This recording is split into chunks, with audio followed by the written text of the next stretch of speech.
Hello, everyone. I'm Dr. Carmen Puliafito. I'm here today with Andrew Moshfeghi.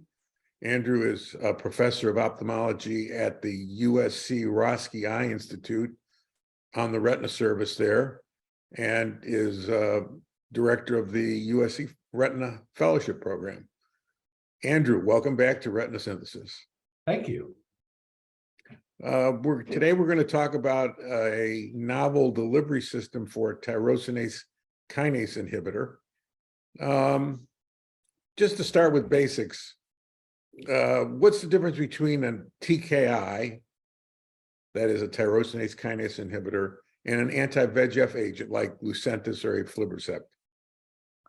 Well, they're not, there's some overlap from a Venn diagram perspective. So TKIs can be anti-VEGF molecules also, and that's axitinib is one that does have anti-VEGF properties. So it also blocks not the VEGF directly, but the VEGF receptors as well as PDGF. And so it's just a small molecule. So it's like an order of magnitude smaller, 2 orders of magnitude smaller than a typical anti-VEGF molecule. So we're talking like, less than 20 kilodaltons, or a very small molecule.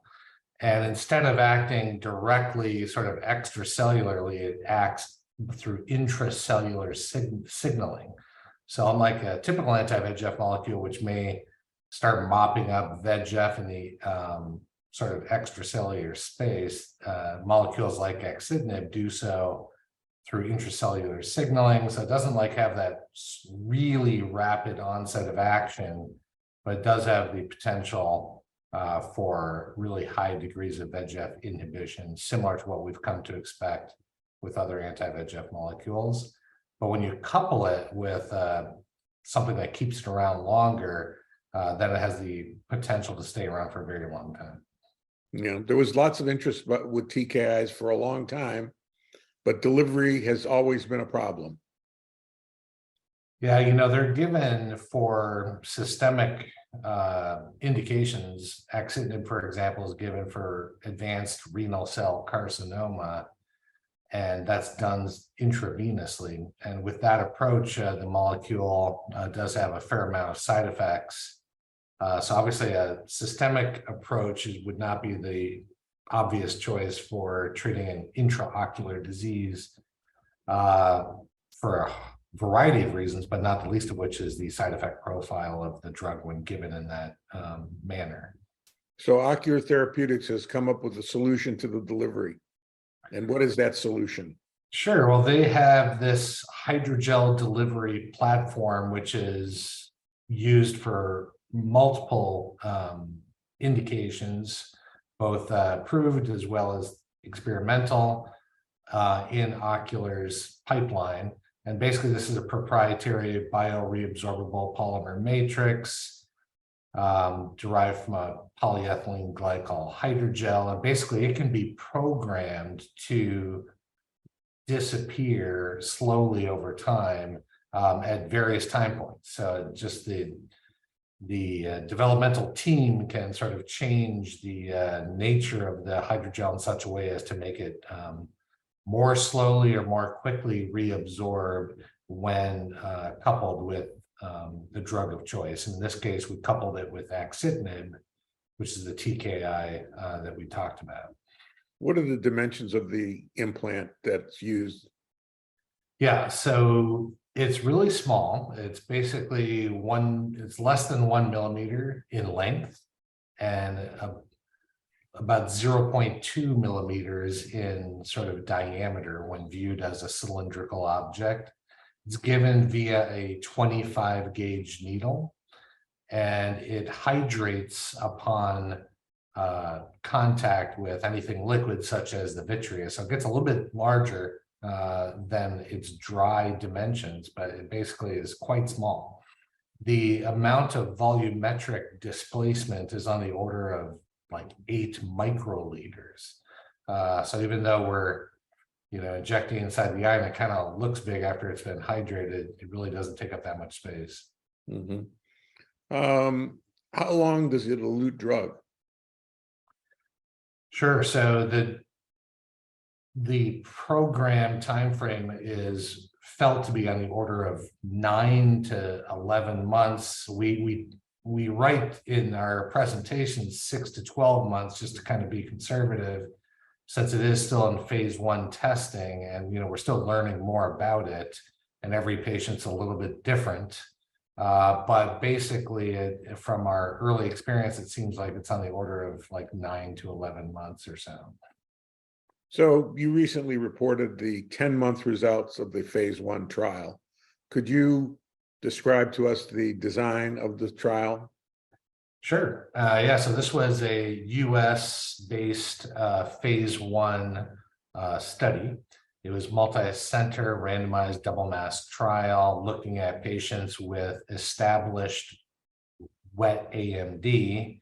And these were patients who had previously treated and deemed to have both a response to prior anti-VEGF medications prior to study entry, as well as to have achieved, by the time of study baseline, demonstrated control of that previous macular exudation. And then they were randomized into the study, and they were randomized 3 to 1 in a masked fashion to either OTX TKI, a single dose that everyone that got the active drug received, or to aflibercept. And now we say aflibercept, but I have to kind of explain that a little bit more. Patients in the OTX TKI arm were given active implant of that drug system at baseline, and patients in the aflibercept arm were given a sham injection. Then 1 month later, both arms, both the OTX TKI arm and the aflibercept arm, were given their first mandated aflibercept. Then folks in the aflibercept arm were continued on label bi-monthly aflibercept injections, whereas there was no additional mandated aflibercept or anti-VEGF of any kind given for the OTX TKI arm. They were given sham injections to mask the fact that they were not receiving active aflibercept. Then patients were followed, and the primary outcome was at month, we previously presented at month 7, but really this is a safety study, so we're really looking at safety. And then we have a 12-month follow-up. We previously reported at the AAO the 7-month analysis, interim analysis. And now we reported on month 10. Now, just another thing to highlight here is the fact that, remember, these were not patients who were sort of wet at baseline. Yes, they were classified as wet macular degeneration, but they've already gotten under control by the time of study baseline. And to sort of maintain that control, one of the requirements for entry into the study was that patients in both arms had to have received their most recent usual care injection of aflibercept within 4 weeks of study baseline, so 4 weeks prior to study baseline. Then they got that either sham or active OTX TKI. Then a month later, they got a mandated aflibercept, and then so on, as I previously described. There were rescue criteria for patients in either arm to receive additional treatment, and they were the typical rescue criteria, as well as the ability to do so at the investigator discretion. So what were the results? Yeah, so what we found was a really significant reduction in the anticipated treatment burden. So if you looked at patients in the OTX TKI arm, and you looked at how many previous anti-VEGF injections they had in the previous 12 months, it was like a ton of injections. And then you look post-treatment, and it's really just a paucity of injections. And when we followed those patients through 10 months, we found that difference represented a 92% reduction in anti-VEGF treatment burden for those patients. So that was nice. That was one outcome. We previously reported with my colleague Dilshir Dut at AAO through month 7 that only that as many as 73% of patients in the OTX-TKI arm were rescue-free through month 7. And we had that same exact proportion remaining rescue-free at month 8, month 9, and through month 10. So still 73% of patients rescue-free up to month 10. And so that was a very exciting finding, that to still see that durable therapeutic effect, well beyond 6 months and even out to month 10. What about visual acuity? Sure. So visual acuity, remember, these were patients who were already sort of optimized by study baseline. So we already had sort of a ceiling effect in place. There wasn't really a lot more additional improvement that one could anticipate. And we weren't surprised by the fact that remained the case in this study. So it was basically stable visual acuity throughout that time point. Nice, flat horizontal BCVA curve through month 10 with no concerning fluctuations in that curve. And then correspondingly on OCT central subfield thickness, which was another metric we looked at, we saw that a very similar pattern. Now you could say, well, what about compared with aflibercept for both vision and central subfield thickness on OCT? Really, we see no difference. We see that it was certainly not inferior to aflibercept when dosed on label. And then we also took a look at the few subjects who actually were rescued. What happens if we censor the data from those patients and then look at these curves over time? We really didn't see any difference there either. Interestingly, we may recall from the VIEW 2 pivotal registration study for aflibercept for wet AMD that in the patients in that study, there was this sort of very familiar sawtooth-based OCT central subfield thickness curve, that in between their aflibercept dosages, you could see sort of a slight increase in OCT central retinal thickness in that study. And we actually saw the same thing here in this small study. We saw that there was in between their treatments, that there was an excursion of their OCT central subfield thickness to the larger side, whereas that was not observed in the constant sort of drug exposure effect seen with OTX-TKI. So we were pleased to see that sort of consistent therapeutic effect on central subfield thickness, but also with visual acuity. So this was, of course, a safety study. Any adverse safety signals? Yeah, so we previously reported one SAE that was not drug related, it's thought to be procedurally related, and that was a previously reported case of acute endophthalmitis. It did occur in the OTX-TKI arm, but it actually occurred within the first week following the mandated aflibercept injection.